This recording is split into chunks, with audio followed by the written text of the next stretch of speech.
Donc je suis Peggy, je suis la maman de Maël qui présente des troubles autistiques, il a un syndrome Asperger. Lui, il a 11 ans, il vient d'entrer en 6e, moi j'ai bientôt 45 ans. Donc voilà, j'ai envie de dire le gros du démarrage est fait. Alors, c'était assez compliqué parce que qu'il était porteur de TSA, nous on en est convaincus depuis qu'il est nourrisson. Et ça a été long de pouvoir se faire entendre. On nous a dit mais non, vous le couvez trop, mais non, c'est rien, c'est parce qu'il ne se développe pas à la même vitesse que les autres. Enfin, il y a eu l'accord entre les médecins et nous a été long. Et le quotidien, c'était vraiment pouvoir se faire entendre sur on voit bien qu'il y a quelque chose qui n'est pas comme les autres enfants. Alors chez nous, c'était énormément de vigilance, beaucoup de fatigue, fatigue psychologique parce que lui, il avait plein de questions auxquelles on n'avait pas forcément de réponse.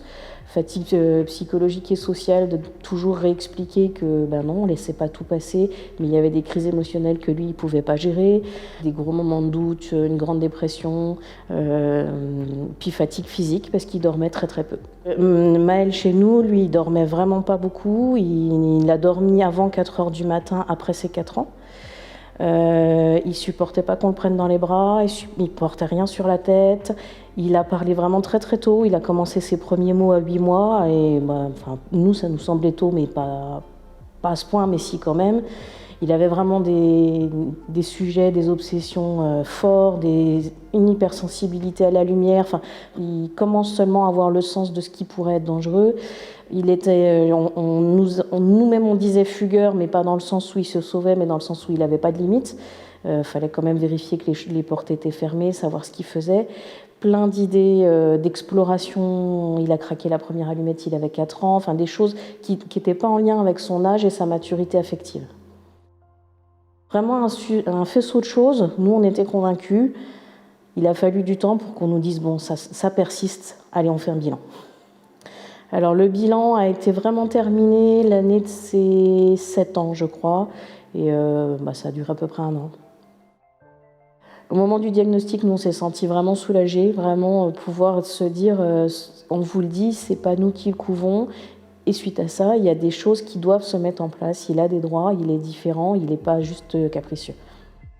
Alors la suite après le bilan, pour Maël, il y a eu une notification MDPH, un accompagnement à l'école, une place au CESAD, un gros accompagnement en habileté sociale.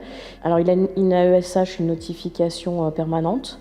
Il a des séances d'ergo pour pouvoir avoir un clavier parce qu'il n'écrit pas, il ne lit pas. Et scolairement, c'est déjà pas mal. Il a eu aussi en primaire un emploi du temps souple, il avait plus le droit d'être absent. Il avait le droit à sa fatigue sociale, non aujourd'hui c'est pas possible, je peux pas supporter d'être en groupe.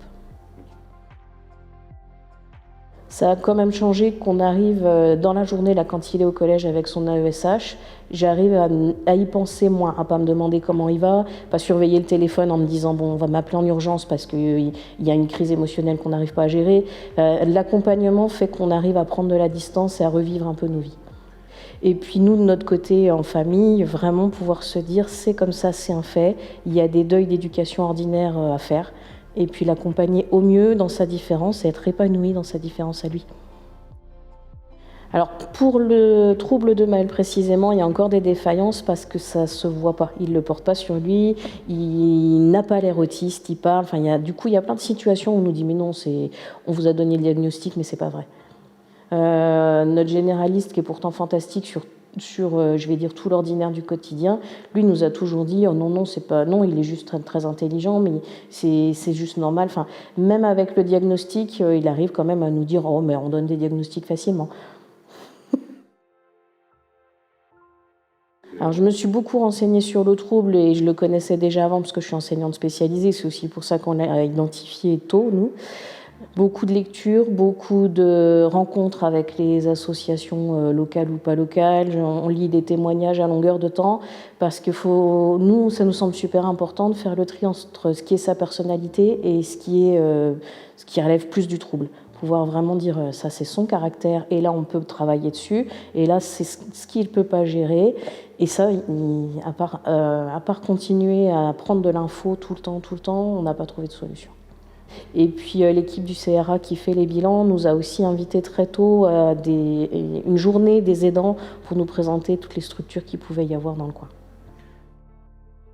Un aidant, pour moi, c'est une béquille, un fauteuil roulant. Il faut être là tout le temps et puis tenir bon toujours, parce que celui qui en a besoin, il n'y a pas de faille, son besoin il est permanent.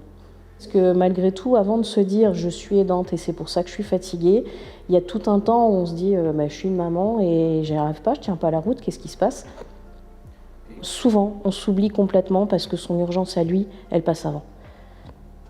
On ne peut pas se permettre de lui dire non, pas maintenant, je suis en train de travailler, non, pas maintenant, je suis fatiguée. Même si c'est 3 heures du matin, il faut lui répondre quand même.